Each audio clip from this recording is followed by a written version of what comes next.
did. I got it when I woke up. I saw when you sent it. Oh. Yeah, I'm good. I didn't recognize it.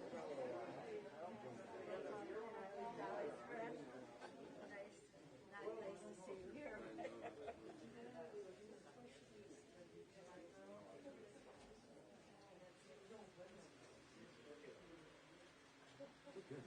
There's another registration book right here that's available. Same. Yeah. Signed, please have a seat in the chapel. I'm Dustin. It's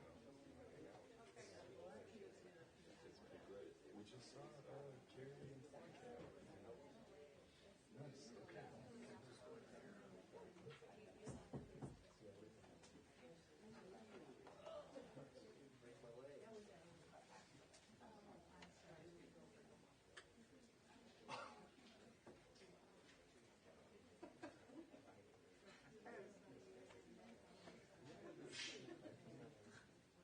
Okay. That's it. It's his, yeah, it's his birthday. Should we sit up front? Okay.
Hi, I'm not your host.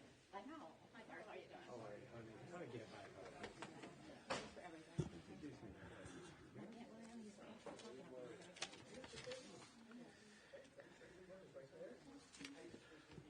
Sign right here, and we'll be starting momentarily. Thank you.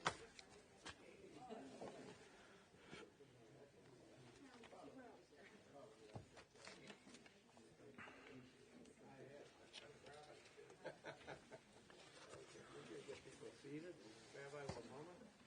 Take your time.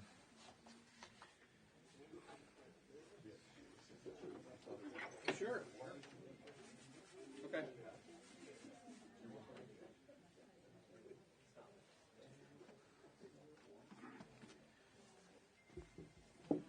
You know what I would like? You guys Yeah, we have some water. How many bottles? Just one. I can get that. I'll get that momentarily for you. Get some water. Yeah, I'll run. Sure. Just one? Yes. Yes. Okay.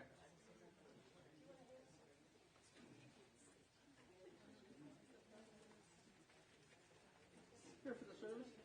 Okay, please sign the registration book, and it will be starting momentarily.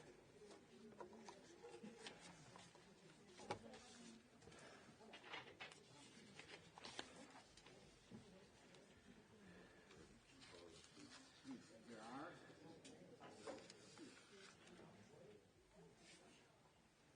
registration book right here. They're going to be starting momentarily.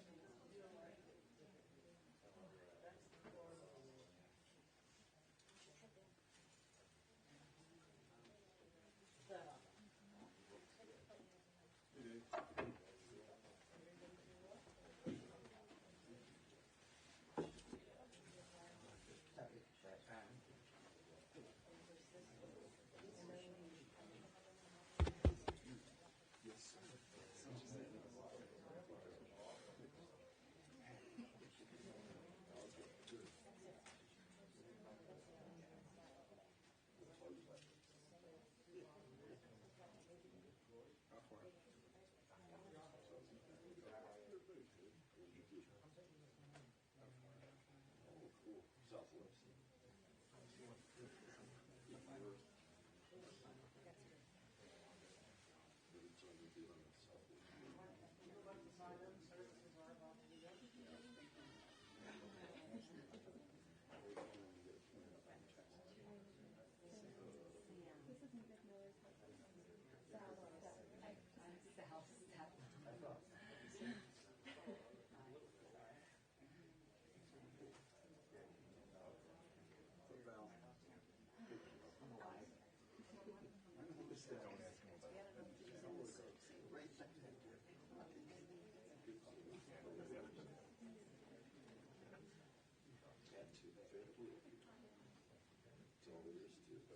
Down, hallway to the left. I got his water here. You ready? Yep. We got What's that? time to start chatting. Yeah, people be seated. We'll begin in a couple of minutes. You go next, Joe? Okay, one more person.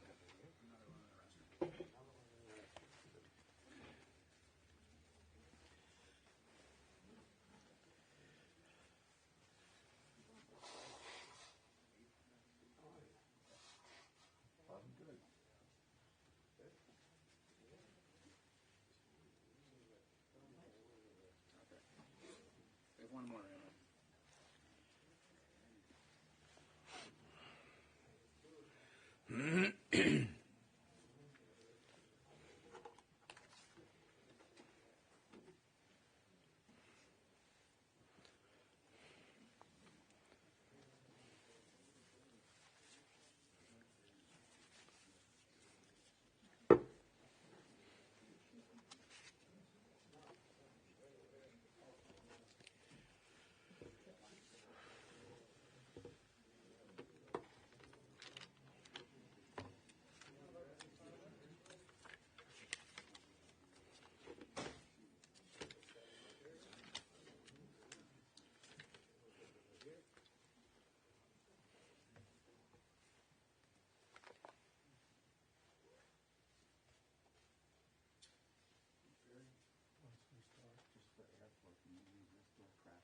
Yeah. Sure, I can do that. Yep. Well, I would. Yeah, I can keep it crack open. Yeah, just crack this a little and crack the back one a little bit. We'll have some airflow. Thank you.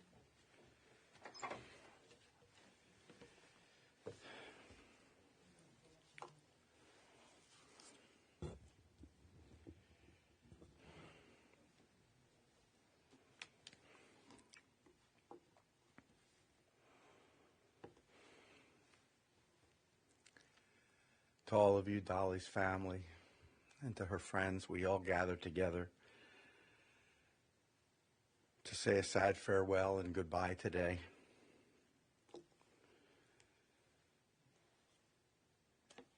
In grief, we turn to the Psalms, these ancient poems, with the hope that their words might comfort us, might console us. Adonai ro'i lo echsar binoteh sheyarbitzeni al mei menuchot yenahaleni nafshi yeshovev yancheni v'ma'alei tzedek lema'an shemo gam ki elech begeitz al mavet lo irara ki ata imadi shiftecha umishantecha hema yenachamuni Ta'aroch lefanai shulchan neged zorerai. Dishanta v'Hashem en roshi, kosi rivaya, ach tov v'chesed yirdefuni, kol yemei chayai v'shavti bevet Adonai, le'orech yamim.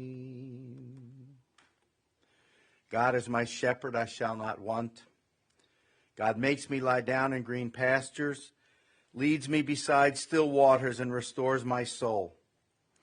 You lead me in right paths for the sake of your name. Even when I walk in the valley of the shadow of death, I shall fear no evil, for you are with me. Your rod and your staff, they comfort me. You have set a table before me in the presence of my enemies. You have anointed my head with oil, my cup overflows. Surely goodness and mercy shall follow me all the days of my life, and I shall dwell in the house of God forever.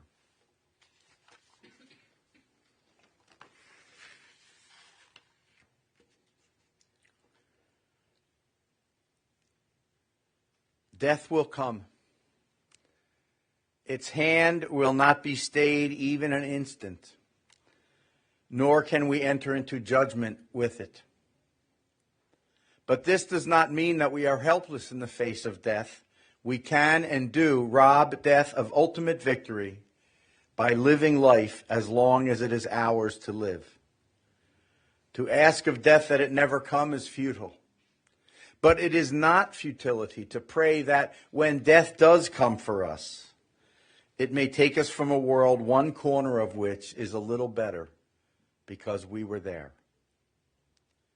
When we die and people grieve for us, let it be because we touched their lives with beauty and simplicity. Let it not be said that life was good to us, but rather that we were good to life.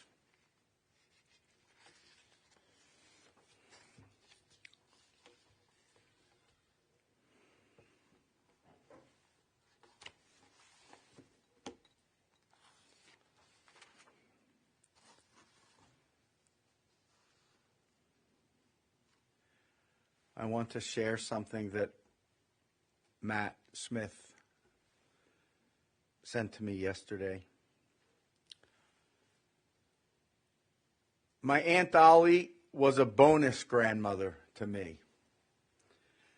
This isn't written here, but I'm just going to parenthetically say that Ellen, Matt's mother, described Dolly as a surrogate grandmother to her children. But I like the way Matt framed it even better. She was a bonus grandmother. That's so perfect for Dolly. She was a bonus grandmother to me. With my grandmother living in Florida, Dolly filled in any time I needed her to.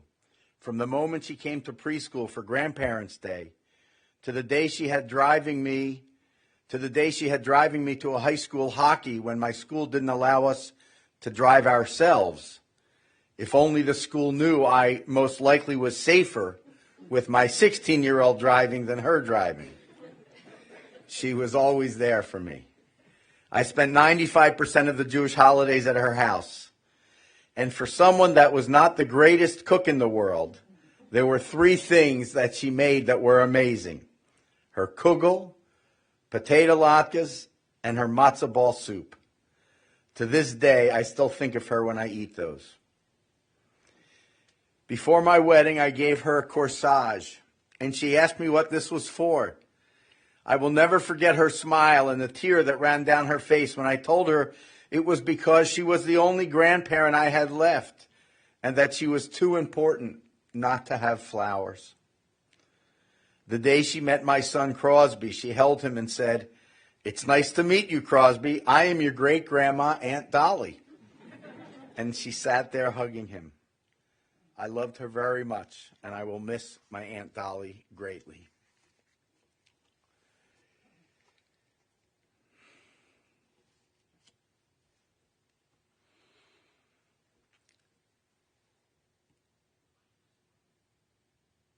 I met Dolly shortly after I moved to Cleveland with my family 30 plus years ago. I met her when her sister Dorothy Rockman moved into the Montefiore home in Beechwood when it was still brand new. Dolly would come to our Friday afternoon Shabbos service at 5 p.m. pretty much every week, along with Donald Rockman. And of course, many of you were there for one or more of those services over the years.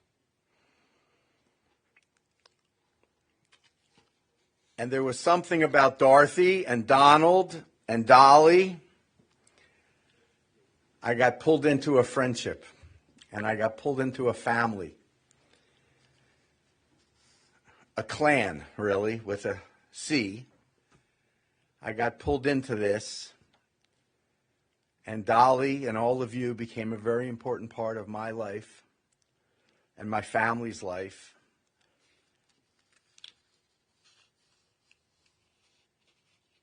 And like for so many, Dolly became a very loved presence in our house by my children.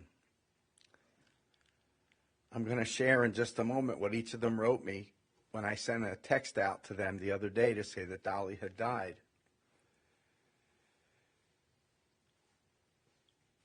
Dolly and I developed that friendship, and then she came to work with me when I was still a synagogue rabbi.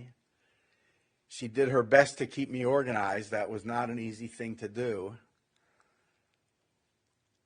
And then when I started the shul, my own independent organization, Dolly came and volunteered, continuing to do for me what she had always done for me. And our relationship continued and developed and grew.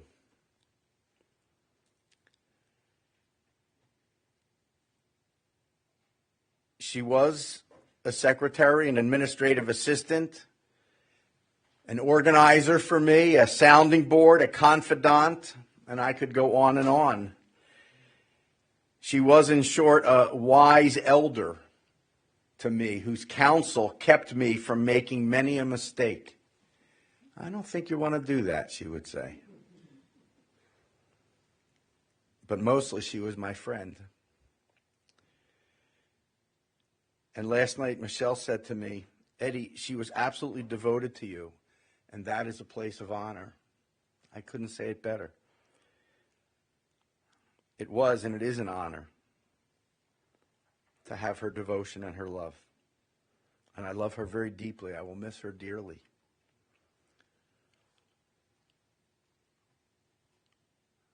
My son Eli texted me. She got me the glass chess set for my bar mitzvah. She said she didn't know how to play, but she knew that I did. And Micah, my son, who is a talented musician, he wrote, she took me to one of my first orchestra concerts as a bar mitzvah gift. Just one of many special memories with her. And our daughter Talia, our eldest, wrote, we are so sorry to hear this news of Dolly's death. We had a lot of fun with her, and she had an endless supply of lifesavers on her desk at the synagogue. It's good to be the rabbi's kid.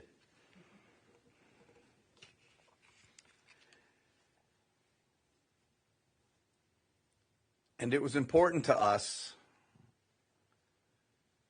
when my son got married in Israel, our son Micah, when he got married to his wife Chana, and they got married outside of Jerusalem in December 17, it was important for us to have Dolly there, and she came with us on that trip. And what a wonderful time she had and we had with her. We put her in a little apartment, a little Airbnb, a 30-second walk from where Roxanne and I were staying. And it was so wonderful for her to be part of that family experience for my family. I want to list some of her talents and skills and interests, things she loved and cherished. These are in no particular order, except for maybe this one, Mahjong. She had a regular Maj group, and I'm pretty sure a second regular Maj group. I could never quite keep track of it all. But I guess the second group was a different day of the week, and she was a fill-in for at least one or two other Maj groups. And I tried to keep it straight. Some of the Maj groups had elaborate meals, some had snack food, some didn't have much food at all. I used to hear about that from time to time. But she loved it. And she loved that my son Eli learned to play Mahjong a few years ago. And I think that over the course of playing Maj for probably what is 4 or 5 decades, she may have won as much as $20 or $30. In my life, she was the only person I knew that knew how to take shorthand. And that she did with me in the office, but she made notes to herself in shorthand. It was her own little private code. She loved to read. She didn't read the highest level of literature. She had certain authors she liked, series, mysteries, different things, crossword puzzles. She loved to struggle her way through them. She was a regular walker on Orchard Heights Drive. It's partly what kept her in good shape. She didn't stay in good shape because of what she ate, that's for sure. She was about the pickiest eater I think any of us have ever met. I don't know if there are any other people in the world who lived to age 90 and never ate a piece of fruit. But somehow Dolly did that. And she would walk on Orchard Heights Drive, because that's the street she lived on, and she used to laugh and say, that was my starter home. Never mind that she lived in it for something like 60 years. I don't know how long. It was her starter home. She had a wide circle of friends, many of whom she would tell you she's had to say goodbye to over the years. And that was hard for her.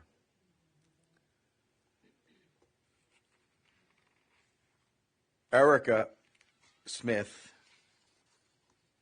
Ellen and Butch's daughter, wrote something, and I abbreviated a bit because some of it repeats some of the beautiful things Matt wrote, but I want to share a paragraph and a half of what she sent to me. Even though she was our great Aunt Dolly, she was a grandmother figure to my brother and I. As our grandma, Dolly's sister Sylvia,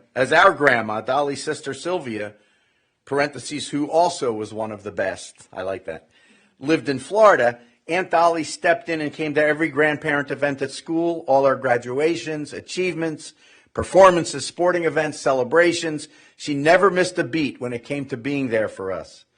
And I always felt so grateful for her love. And I'm happy to say I knew the feeling was mutual after I got an email from her in 2017.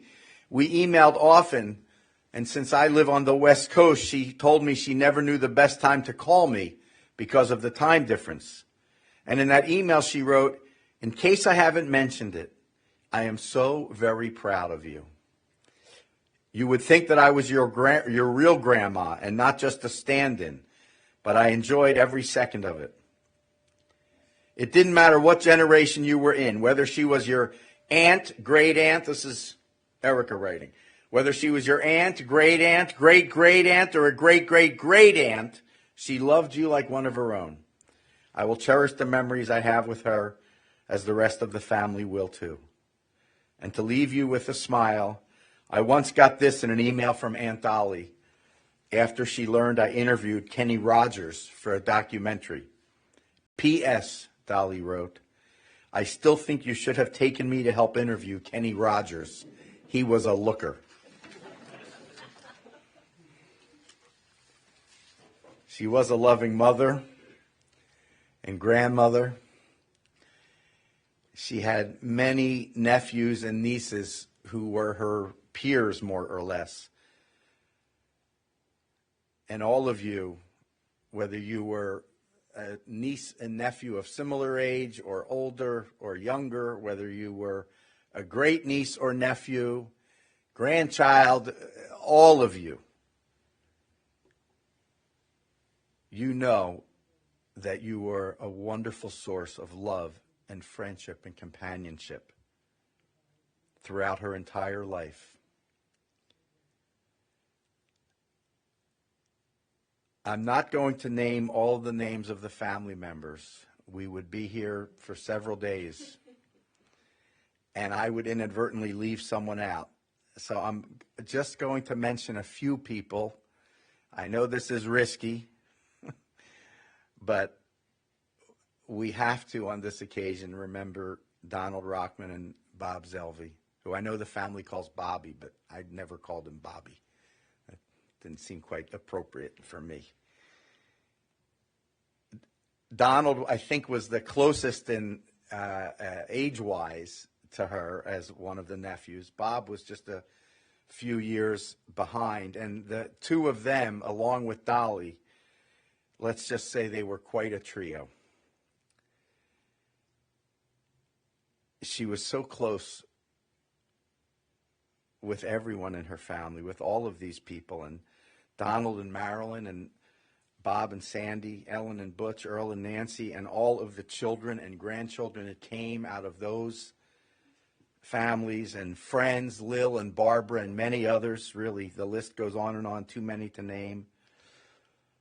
She loved every one of you. She loved you deeply. She talked about you.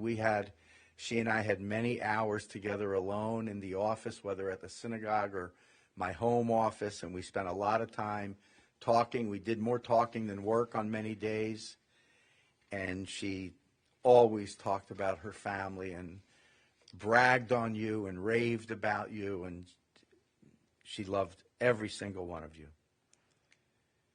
And that includes all of the family members no longer with us. She grieved for all of them. She was, as you know, the youngest of 12 children. Ellen said to me the other day, back in the day when we were kids, if you were in this family, you didn't need any friends because there were so many sisters, brothers, cousins, aunts, uncles, everybody all around that just your family, you were already part of a large and loving and sometimes complicated community and family. She was the youngest of all of her siblings, and she was the last one to die. And saying goodbye to her brothers and sisters over the years was hard for her, and it took its toll.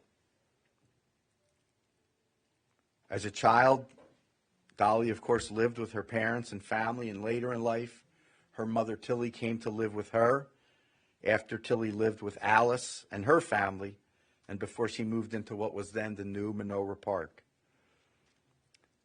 And Dolly took care of Amy Horowitz from the day of Amy's leukemia diagnosis. She fulfilled the promise that she had made to her sister Faye that she would watch over Amy. And Amy moved in with Dolly at the end of her life, and Dolly was with her when she died in 2012. The care that Dolly showed Amy, the compassion, it was remarkable.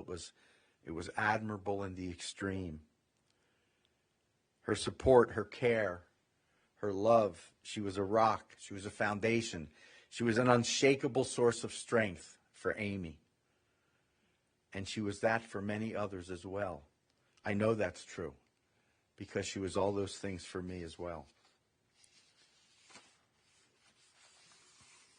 Everybody here knew Dolly, and you know she was a strong, independent, and strong-minded and strong-willed woman. She was a person of tremendous, extraordinary inner strength. She faced her share of adversity in life. She persevered. She carried on. And she grew stronger with time. She was a single mom and a working mom before that was a common situation for a woman. She worked at Consolidated for years, and then she came to work with me. What a life she led. She got stronger with time, as I've said. She gained a nobility over time. She grew as a person, allowed herself to develop, to grow, to keep up with the times, to become a better and stronger person. She was admirable. Dolly's death is the end of an era. It's the end of a generation. Today we acknowledge that. Let us honor that as well.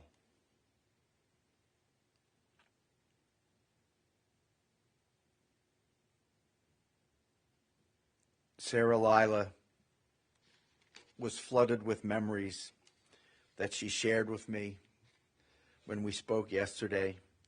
Memories of break the fast after Yom Kippur in Dolly's house. That interior pink, a color that everyone tried to dissuade her from painting her house, but Dolly wanted pink. She felt it brightened her life, and it did. She loved having everyone over to her house at the end of the holiday. And when she and I worked together, the holidays, of course, were the busiest time of the year. But that didn't stop her from going over the menu with me, what it was going to be, what she was going to make, who might be bringing one thing or this or that. What cracked me up about it over the years, it was pretty much the same menu. But that doesn't mean that we didn't discuss it start to finish, beginning to end. I think at one time I said, Dolly, I get it. There's going to be egg salad. I'm with you.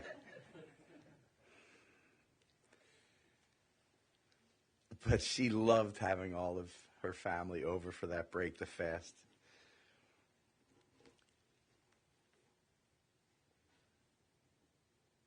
And Sarah, Lila, and Dolly traveled together some over the years. They had many adventures and fun times and a lot of laughter.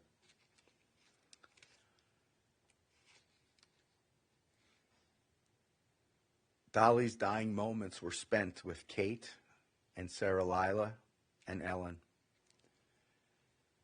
And her granddaughters held her hand. They each held one hand and they sang to her. Dolly died to the sounds of their sweet voices and their gentle, loving touch. And she opened her eyes one last time, something she didn't do very often those last several weeks of her life. And the very last thing she saw were her two beautiful, loving faces of her granddaughters. It really is a perfect deathbed scene, sad and poignant to be sure. But absolutely the kind of death that Dolly deserved. What a gift you gave to her, being with her in those moments.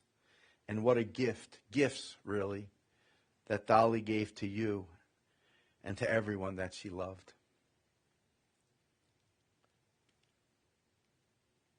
Sarah Lila reflected on the time that her mom had with Dolly at the end of this past year, the month or so that Michelle was here.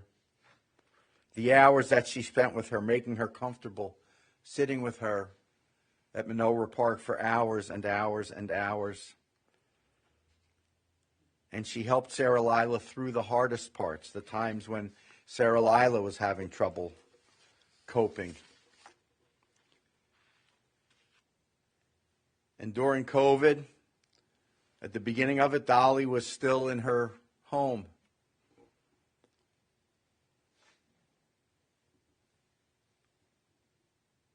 But the isolation, coupled with the already existing issues with memory, it became clear that Dolly needed to move. And Michelle arranged and managed Dolly's move into Myers Apartments. I helped with a little bit of that,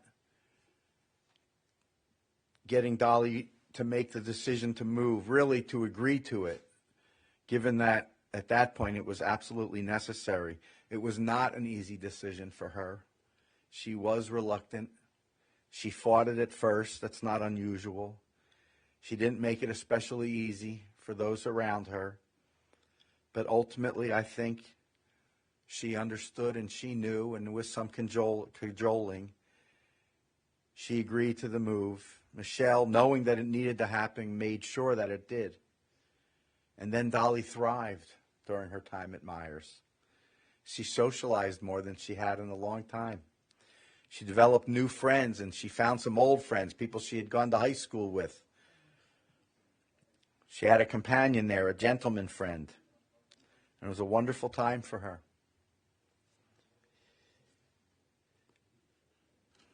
Here's what I hope for all of you.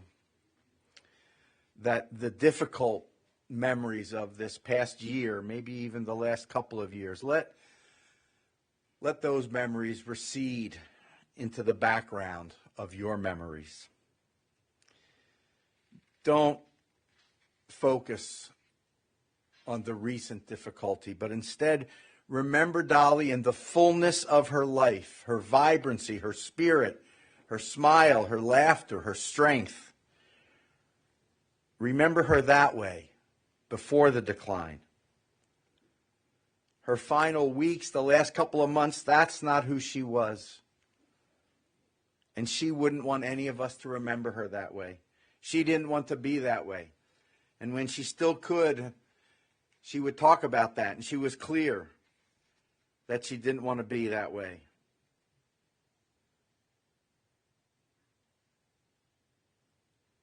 remember Dolly in the fullness of her life, in the full throttle mode that she operated in.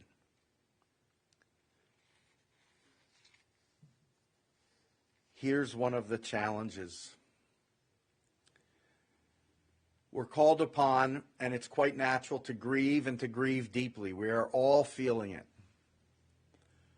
There is a sadness. Dolly had a long life and a wonderful life and a life filled with love and friendship. And we are still sad. And that's as it should be. And so we grieve, and we grieve fully. And these first few days are known as Yemei Bechi, the days of wailing, of weeping. We're not to hold back our emotion, but to let it out and to express it and to share it. Let it crash upon others around us so they can support us. And the challenge is that even in the midst of that kind of grief, we are also called upon to reach deep into our soul, to be grateful and to express gratitude for the gift of her life, for all that she was and all that she gave and all that she shared. Grief and gratitude, they go hand in hand. We don't have one without the other. And so we will grieve, and we do grieve. And we are also grateful for her wonderful life, her phenomenal spirit that she shared with all of us.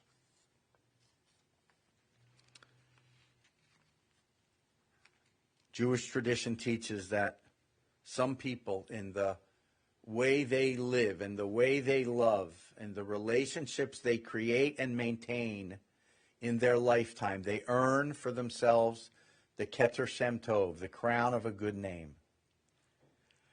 Dolly earned the crown of her good name many, many, many, many times over. And she bequeaths that to all of us as the precious legacy of her life.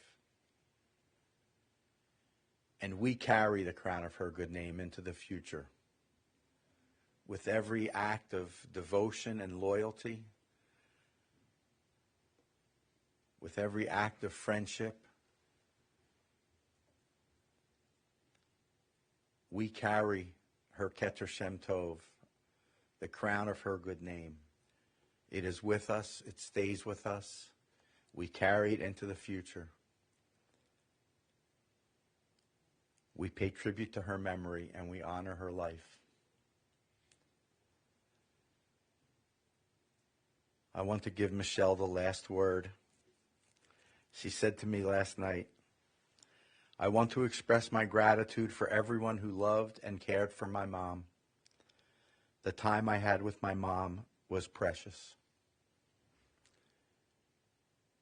Zichrona livracha. The memory of this good and righteous woman will forever be a blessing to all of us who knew her and loved her. Amen.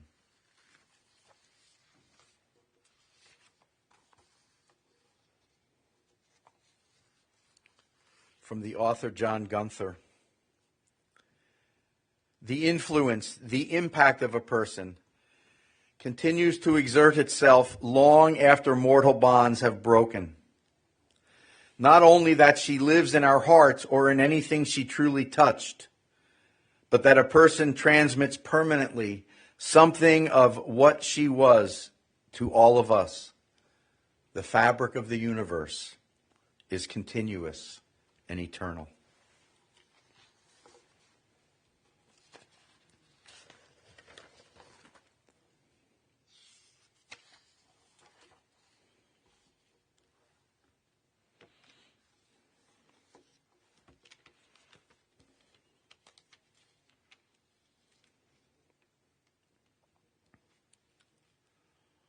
O God, in grief we turn to you and ask the eternal and existential questions. What are we that you have regard for us? What are we that you are mindful of us? It seems that we are little more than a breath, our days like a passing shadow. You cause us to return to dust, saying, return, O you mortal creatures. If only we were wise and understood where we are going. But this we do know. Mark the wholehearted, behold the upright. They shall know true peace. O God, you redeem the soul of your servants, and none who trust in you shall be abandoned.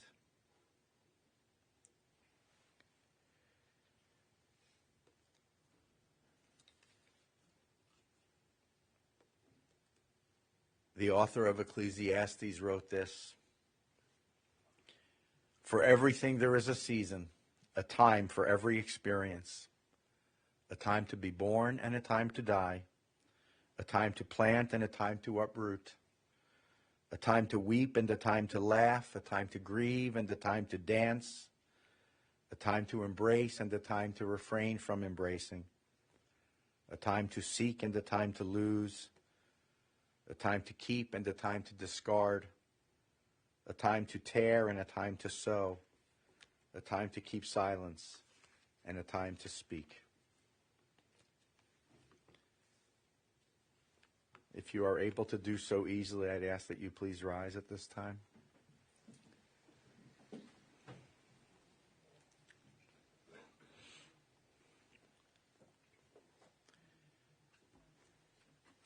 El malei rachamim,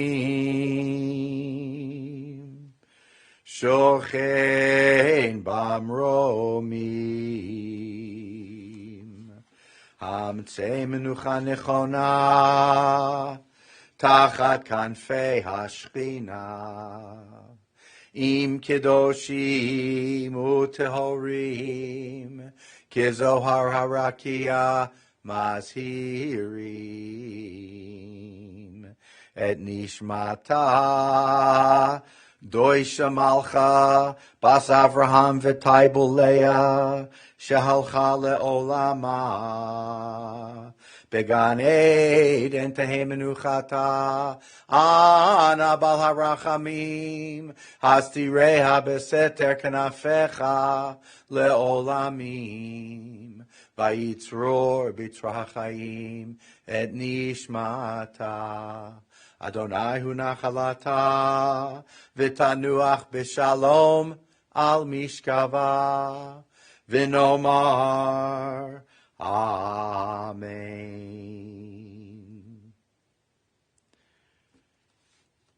Compassionate God, eternal Spirit of the universe, grant perfect rest in your sheltering presence to Doisha Malcha bat Avraham v'taibul Leah, to Delores Stein, to Dolly, for she has now entered eternity. O God of mercy, we pray. May Dolly find refuge in your eternal presence, and may her soul be bound up in the bond of everlasting life. God is her inheritance, and together we say, Amen. Please be seated. We will continue with our burial service at Mount Olive Cemetery.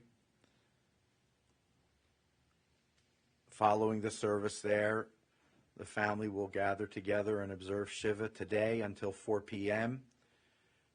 at the home of Andy and Gary Fenton, 187 Bridgeport Way, Mayfield Heights, and that is the development at the corner of Lander and Cedar. For those who might wish to honor Dolly's memory with a charitable contribution, her family suggests that you donate to a charity of your choice in Dolly's memory. I ask those who are pallbearers to step forward, please.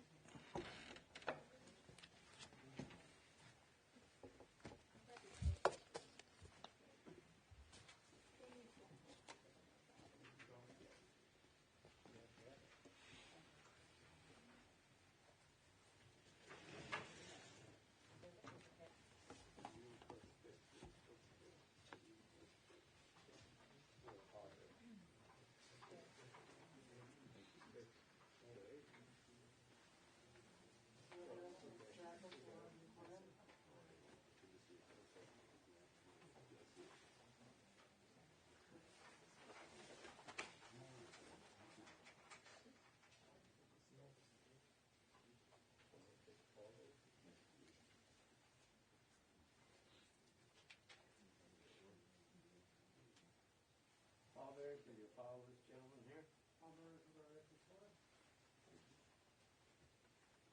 Sir?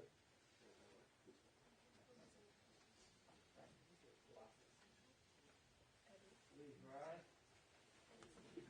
I get it. I get it.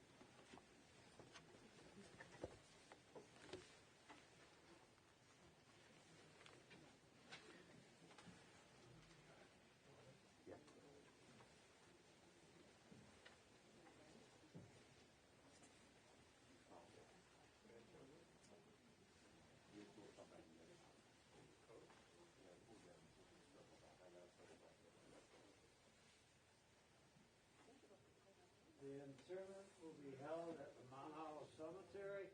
We ask those who are going to that service, please return directly to your cars.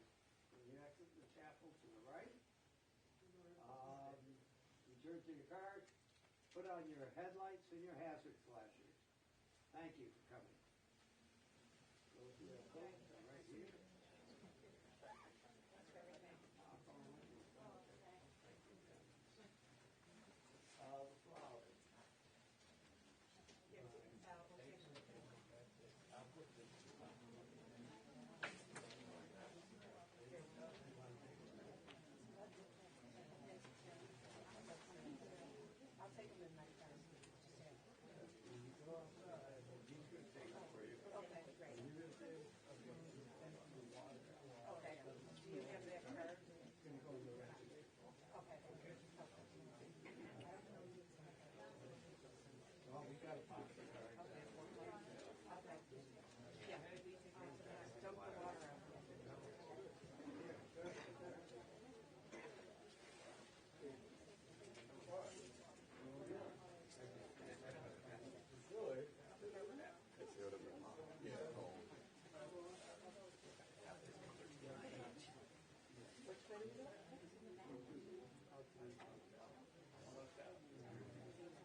Do it. In the same conditions I said to my aunt many years ago.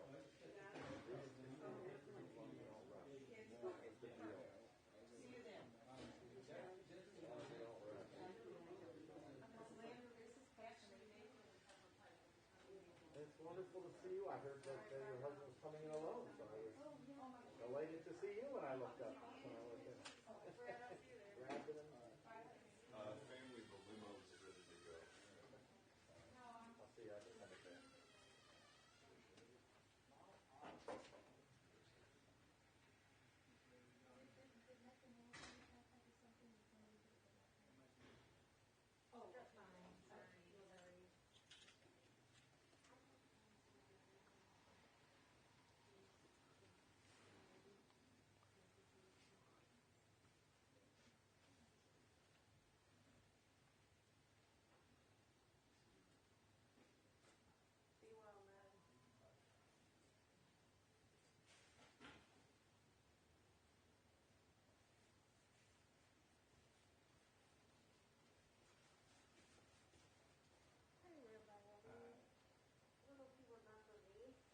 face, but I'm having trouble getting the name. You would have known me as Willow, Willis, thank you.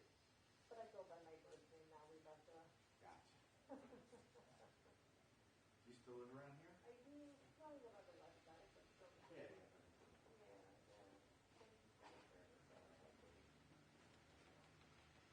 She deserves every bit of it. Yeah. This is my wife Roxanne. This is Rebecca, who used to be Willow. We probably met her at Michelle's house We met at Michelle's house. at a picnic or a barbecue or something. It wasn't one of those. I love your, I have to tell you, I noticed your hat and it came in with you. Smart hat. All right. And I'm sorry to meet again. Yeah. Happier occasion.